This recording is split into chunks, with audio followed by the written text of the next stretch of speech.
রাত জেগে পড়া আর সকালে না ওঠা এই দুটোই খারাপ জিনিস। ভালো করে শুনে রাখো, আল্লাহ সুবহানাহু ওয়া তাআলা দিনটাকে তৈরি করেছে কাজ করবার জন্য, রাতটাকে বিশ্রাম করবার জন্য। যখনই উল্টো হয়ে যায় তখন খারাপ হয়।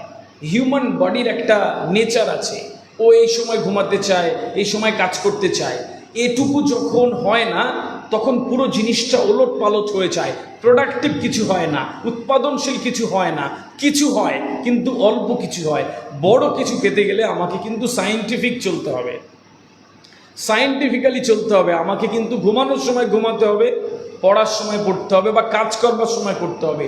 রাতটাকে রাতের মতন বৈশিষ্ট্য অনুযায়ী চলতে হবে, আর দিনটাকে দিনের বৈশিষ্ট্য নিয়ে চলতে হবে। এখন দিনের বেলা শুধু ঘুমাচ্ছি, আর রাতের বেলা সেই 4:30-র সময় আমি ঘুমাতে যাচ্ছি, আর 11:30টায় উঠে গা ম্যাচ ম্যাচ করছে, ভাল লাগে না, ঢুলু ঢুলু চোখ, আর ভাববো বিরাট ভালো কিছু হবে, এরম কোনো দিন হবে না। সায়েন্স বলছে যে আমরা রাত 11টা থেকে 2টো অবধি যে ঘুমাই, ওইটা 100% ঘুম হয়। রাত 11টা থেকে কটা বললাম, 2টো অবধি যে ঘুম হয় 100% ঘুম হয়।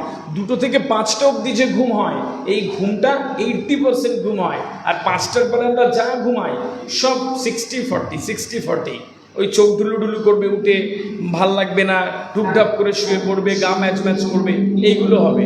ঘুমানোর টাইমটা তোমরা এভাবেই সেট করে রাখবে। আর সকালে যখন 5টা থেকে 7টা, 5টা থেকে ভোর 5টা থেকে সকাল 7টা অবধি যে পড়াটা পড়ো, এটা 100% মাথায় ঢোকে। আমাদের মায়েরা বলতো সেই সময়, মনে আছে, যে ভোরে উঠে পড়া মনে থাকবে। এখন যখন স্টাডি করে দেখি যে সত্যি কথা, এইটাকে ব্রহ্ম মুহূর্ত বলে, আমাদের ফজরের টাইমটাকে, রাইট? গীতা এটাকে ব্রহ্ম মুহূর্ত বলা হয়েছে। কি ওই সময়টাতে 5টা থেকে 7টা অবধি মস্তিষ্ক 100% কাজ করে, ও গ্রহণ করে। 7টা থেকে 9টা অবধি 80% গ্রহণ করে।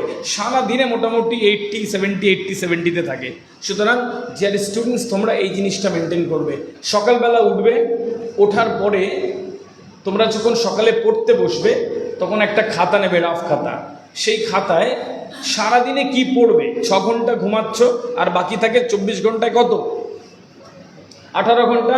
এই 18 ঘন্টাকে প্ল্যান করবে কিরমভাবে, খাতায় 1, 2, 3, 4, 5, 6 করে যে কটা সাবজেক্ট, 8টা হলে 8টা, 9টা হলে 9টা, এরকমভাবে 9 নম্বর লিখবে। সকালে মনে করো ফার্স্ট তুমি পড়বে ম্যাথ, গণিত। তাহলে গণিত তোমার কীরকম হয় না হয়, খারাপ ভালো এই বুঝে মনে করো 1 ঘন্টা পড়বে।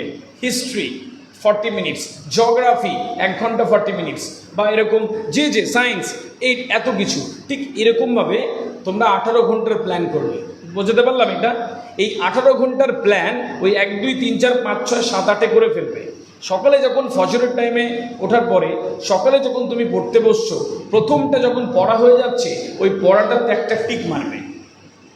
ফাইন, টিক মারলে তার মানে কি, তোমার ওই 8 ঘন্টা বা 1 ঘন্টা তুমি পড়ে ফেললে। যখনই টিক মারবে, শরীরের মধ্যে একটা ডোপামিন হরমোন নিঃসরণ হয়, এটাকে খুশির হরমোন বলে। এটা ভালো লাগে যে একটা কাজ কমপ্লিট হলো, একটা কনফিডেন্ট আসে।